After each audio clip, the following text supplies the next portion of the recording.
All right, friends, we need to talk. I keep hearing a lot of people in the mainstream media, online, claiming that Trump made up the term alt-left. Bullshit. Trump did not make up the term. Alt-left has been around for a while. Now, whether or not we call it the alt-left is up for debate as to how long it's been called the alt-left. But the alt-left has been around for quite some time.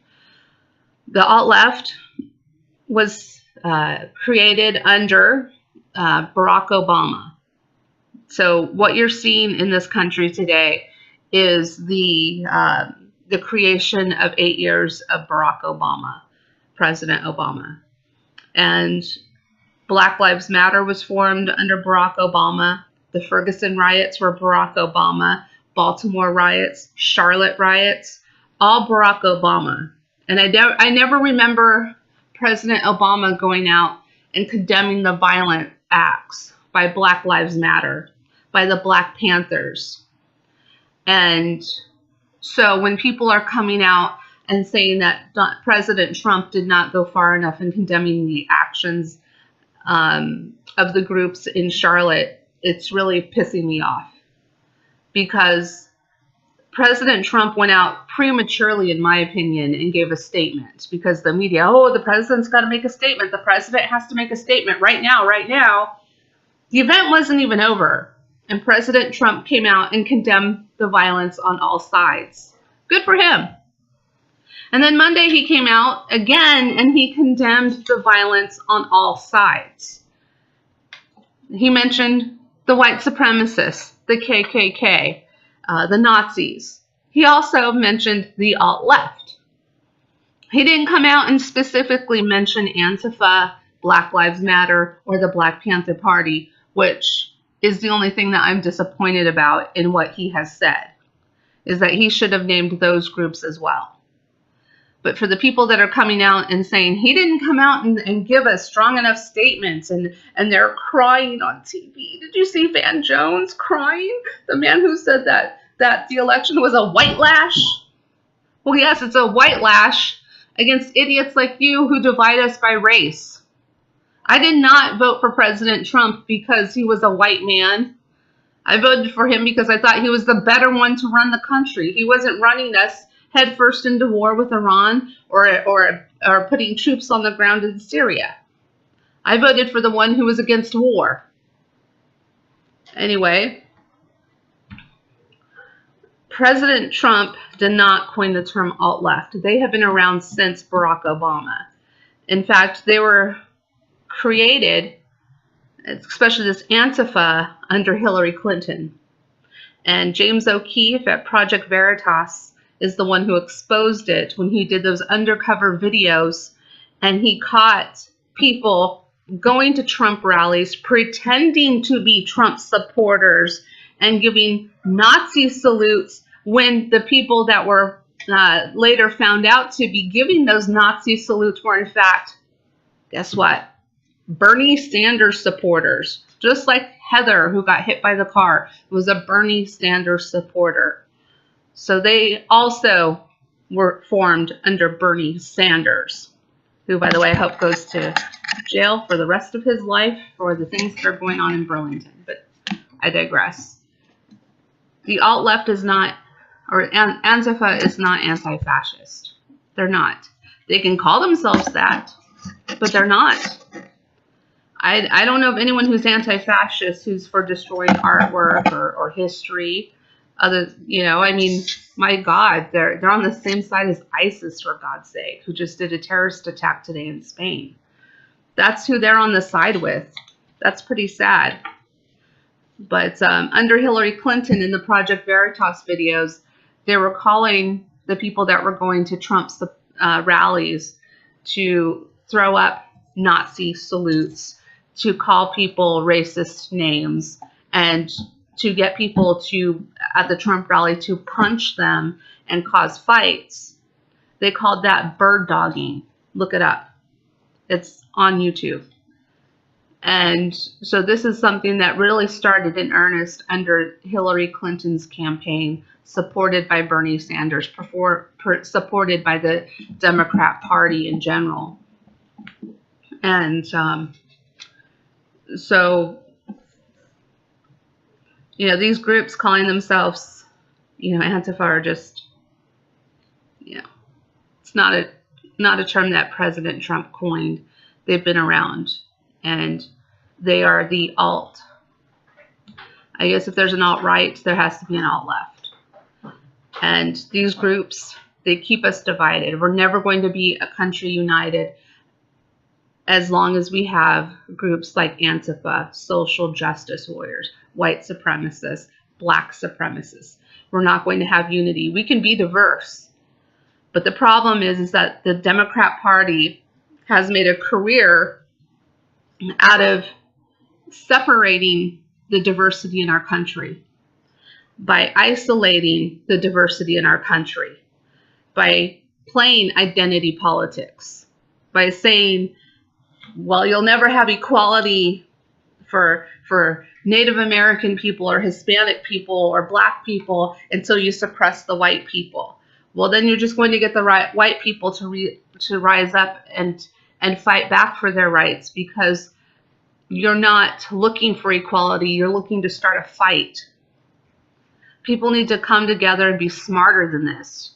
You need to quit letting people separate us by race. You need to quit allowing people to separate us by gender. You need to quit allowing people to separate us by income level, by religion, by what car you drive. I mean, it's getting ridiculous. And we're never going to be a united country. We're never going to be a great country until we can recognize the diversity in this country and recognize that you don't have to bring equity to one group by suppressing another group. When I go and I do my talks about history, I don't put down one group in order to elevate another group. It's not fair, and it's divisive, and you get nowhere. So you won't have equality if you're going to suppress one group to raise up another group. That's still inequality. And that's what these people on the Democrat Party on the left side profit off of. Benjamin Crump, Al Sharpton, Linda Sarsour, Jesse Jackson. I can, name the list. Name the race baiter. Name the identity person, Medea from Code Pink, only has a problem when it's a Republican in office. Has no idea what she's talking about when it comes to current events. She's just there now to take up space. But, Trump didn't coin the term alt-left. And until the people in the middle rise up and say enough is enough, we're not going to take the alt-right, we're not going to take the alt-left, you both are stupid, and we're going to come in and we're going to fight for the middle ground, and we're going to be able to compromise with each other, there's not going to be any peace. In fact, Antifa has been emboldened by the fact that they have gone in, created problems, and have still not been named by the president or anyone. They've been emboldened. They would not have gone and torn down the monument in Durham, North Carolina, had they not gotten away with what they did. They would not be going to Washington, D.C. and spraying monuments in Washington, D.C., the Lincoln Memorial. Now not Jesse Jackson, the other idiot, Al Sharpton, wants the Jefferson Memorial taken down because he was a slave owner. It's ridiculous. Again, working to separate us. If you're so worried about slavery, why don't you go to Africa? And why don't you fight against the slavery that's going on in Africa in 2017 if you really want to make a difference? But you're not, because you're fakers. You're liars. You're insincere. And I saw the one little girl who tore down the monument in Durham put on a GoFundMe page for her legal fund, which was kind of funny because GoFundMe then took it down because I guess when you're a criminal, you can't raise money to defend yourself. But But these people are now being emboldened. And in fact, on Sunday night, I just to show you how emboldened they were after Nazi Go Home, after the rally in Charlottesville, after all the white supremacists and Nazis and KKK members went home, Antifa actually went into Richmond, Virginia, to try and tear down the monuments on Monument Avenue. And my friend firsthand saw a reporter hit in the head with a bat, and that reporter was hospitalized. But you're not going to see that in the mainstream media. You're not going to see that reported because, well, Antifa did it, the left did it, Black Lives Matter did it, the Black Panthers did it, and the media is all on that side. And that's why you're not seeing it reported. That's why no one is blaming them. And that's why they're getting away with what they're getting away with. And I also want to point out that Republicans, I blame you too for this. If we had Republicans in Virginia and in the Congress who would stand up and say the monuments aren't going anywhere, the history is not going anywhere, it's going to stay there, it's been there for 100 years, it hasn't bothered you for 100 years, it's not going to bother you to keep it there, and this is where it's staying, we wouldn't be having this discussion. There would not be dead people. So keep that in mind, Republicans. You need to grow a spine. You need to grow a pair. And you need to start standing up and taking a stand. And Ed Gillespie, if you want to be governor of this state, of Virginia, then you need to grow a pair and you need to come clean on the issues and where you stand and not put down candidates like Corey Stewart, who has specifically said where he stands and has not wavered in his support to keep our monuments up. He's one who has a spine and the only one of the Virginia Republicans that I have any respect for. So until you start calling Antifa out and calling these people out by name, you deserve to lose. You deserve to lose. That's all. I'm done.